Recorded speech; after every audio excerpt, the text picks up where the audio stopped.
Get ready for the dictation in 3, 2, 1, start.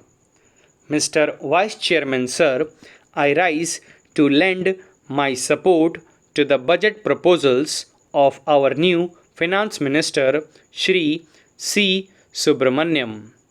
Before taking up this particular responsibility in the center, he was for many years in charge of the finances of the Tamil Nadu state, and he then made a name for himself as one who has a grasp of the intricacies of public finances and also an ability to tackle the problems of public finances with boldness and imagination.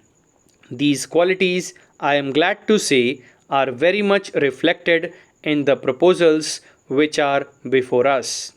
What I particularly like about the budget proposals this year is this: they reveal the sincere approach of the government to achieve increased production, industrial as well as agricultural, which alone could improve the much deteriorated economic situation in the country.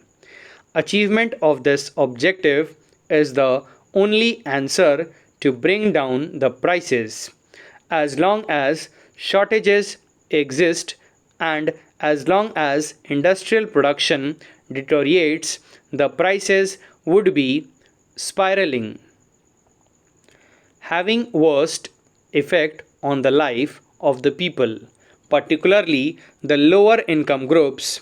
I am glad that the finance minister has taken care to achieve this objective in making large allocations for agriculture and food production. The real and difficult task is not in making allocations for the plants but in putting them through.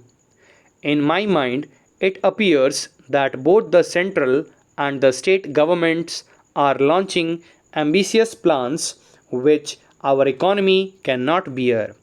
Instead of taking up too many projects, we should confine ourselves to a few projects and complete them in record time. By doing so, we would not only be saving a lot of money in establishments but would be able to reap the fruits sooner to enable us to proceed further. In this connection, I also wish to make an appeal to the central government through you, sir, that it should identify certain important projects as national projects and allot more money for their early completion.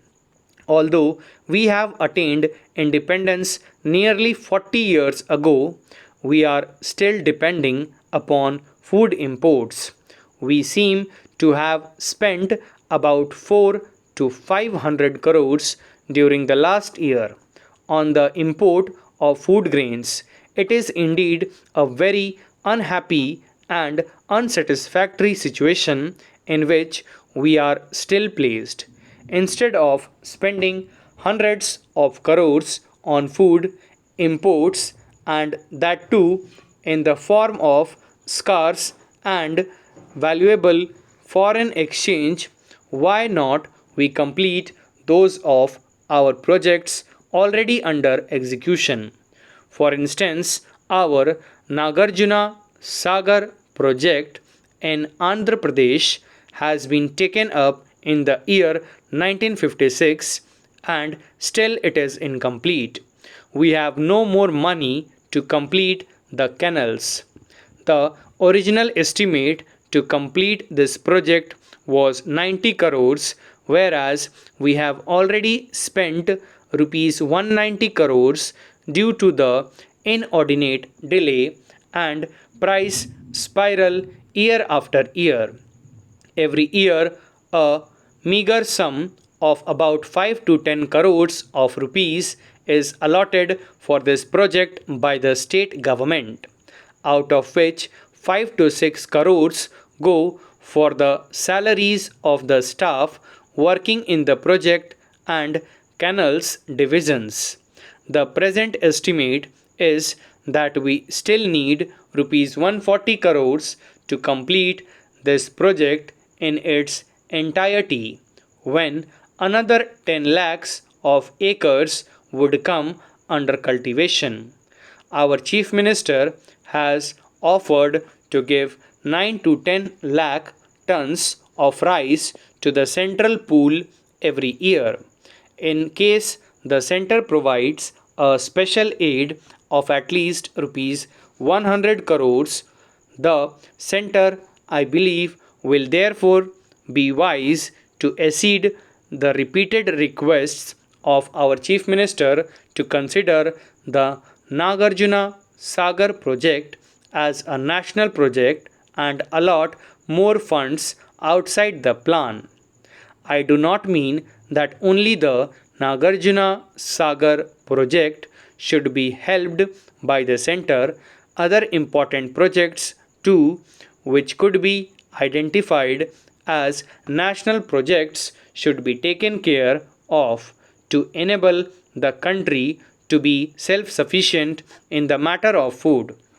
Likewise, the power problems should also be tackled on a national scale. The recent coming into operation of regional grids is a welcome development. All steps should be taken to bring into being a national grid as soon as possible. Instead of wasting our monies and energies in starting a large number of power units here, there, and everywhere, we should concentrate on 3 or 4 super thermal stations utilizing our immense reserves of coal. This would free us from the anxieties associated with the vagaries of rainfall and enable us to meet the ever growing requirements of power for our industry and agriculture. Before I pass on to the other matters, I would like to say a few words on a thing which is agitating the minds of the people of Andhra Pradesh very much. For a long time now, they have come to believe that they could not achieve real industrial progress unless a steel project is located inside their state, which should be financed by the center. Stop. Thank you.